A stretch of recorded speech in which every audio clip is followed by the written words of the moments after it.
The Cougars came out roaring in the second half.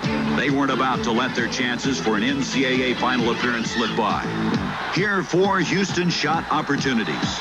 First by Drexler, then by Olajuwon, and then 2 more by Drexler, off of a very aggressive Cardinal defense, cutting the lead to 3, 41-38. And 1 minute later, with 16:43 remaining, Michael Young puts Houston ahead for the first time in 10.5 minutes. Houston 43, Louisville 41. But Louisville stormed right back. On one end of the court, it was Scooter McRae battling Akeem. And on the other end of the court, it was the second half of the brother combo. Rodney McRae, who jams home this pass from Lancaster Gordon, knotting the score at 43 with 16:43 remaining. Then 2 minutes later, it's Charles Jones feeding a wide-open Scooter McRae, who makes his point clear. And it's now Louisville 51, Houston 45, 14:43 remaining. Momentum had begun to shift towards the Cardinals, and Houston ran into even more misfortune as Larry Mishaw fouled out, charging into Charles Jones with 13:28 still left. But then the Jamas of Phi Slama awoke. Michael Young off of a Drexler alley-oop. The lead is 6. Houston 51, Louisville 57. Clyde Drexler off of the fast break. Houston 53, Louisville 57. Then it was Benny Anders' turn, making the steal. Getting the right angle. And the right step. Houston 55, Louisville 57. A minute and a half later, Anders feeds Clyde Drexler for what would become the slam of the game. A double-pumping two-hander. Houston 60, Louisville 57.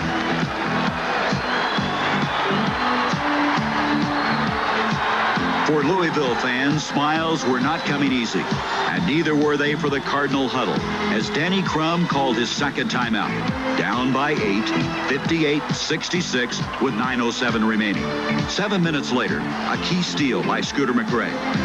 He feeds to Lancaster Gordon, who takes it right at Akeem. The Cougar lead is down to 6, 82-76 with 2:25 to go. But that's as close as Louisville could come. Akeem with 21 points, 22 rebounds, and 8 blocked shots makes the score 88-80.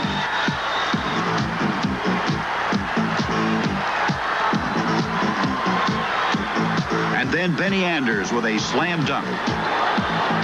Houston 90, Louisville 80.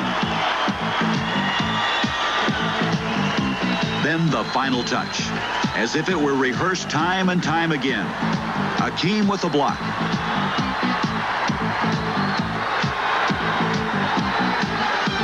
And Michael Young with a lofty layup at the buzzer. Houston goes to the NCAA basketball finals for the first time in their history, as they defeat a very talented Louisville squad, 94-81.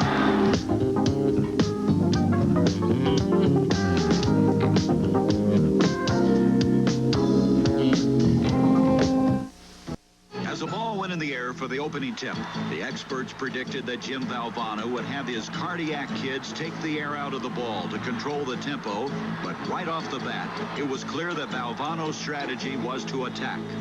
After missed shots at both ends of the floor, Cozell McQueen snagged this offensive rebound off of Thurl Bailey's shot. Then over to Sidney Lowe for a 20-footer. Lowe's shot was up, but close enough for Thurl Bailey to slam it home and give NC State a 2-0 lead. After a Houston turnover, Derek Quittenberg came back with a shot just a bit off the mark. But Lorenzo Charles had the inside edge and gave State a surprising 4-0 lead.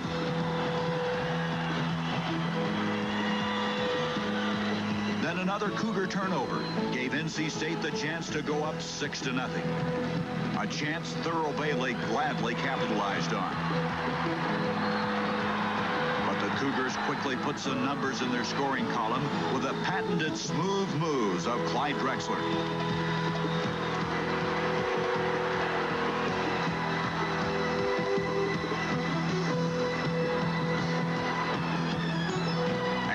inside finesse of Larry Mishaw. Guy Lewis's kids were on the move, playing a fast break style that NC State had to stop. After down 6-0, Houston comes back to take its first lead as Michael Young gets his own rebound and puts in the follow-up, giving the Cougars a 1-point edge at 7-6.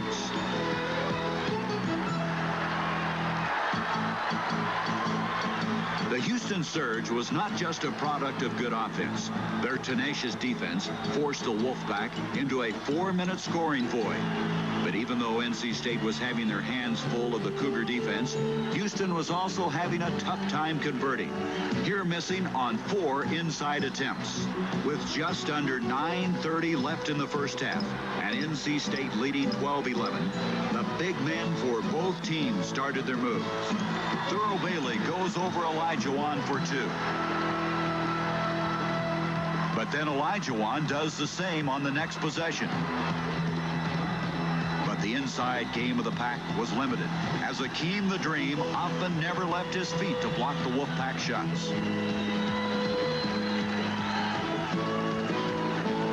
Realizing the force was inside, Valvano had his troops try it from the outside. Had no better choice than dead-eye Terry Gannon, who hit 59% from the ACC 19-foot three-point line during the season.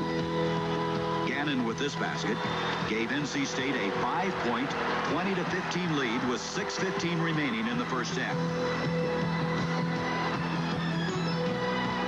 But soon, the big men took control again.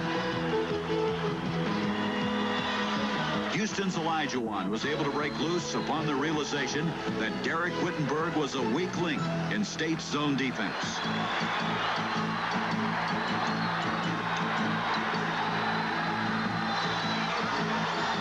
On the other end of the court, Thurl Bailey showed his flair for the jumper with 2 quick outside releases, one from the wing, and another off a quick outlet pass from Cozell McQueen.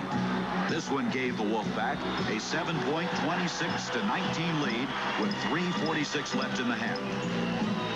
With 2:47 left in the first half, All-American forward Clyde Drexler picks up his 4th foul. A costly mishap that would force Drexler to stay on the bench much of the second half. And as time expired in the first half of this NCAA championship game, NC State had a surprising 33-25 lead.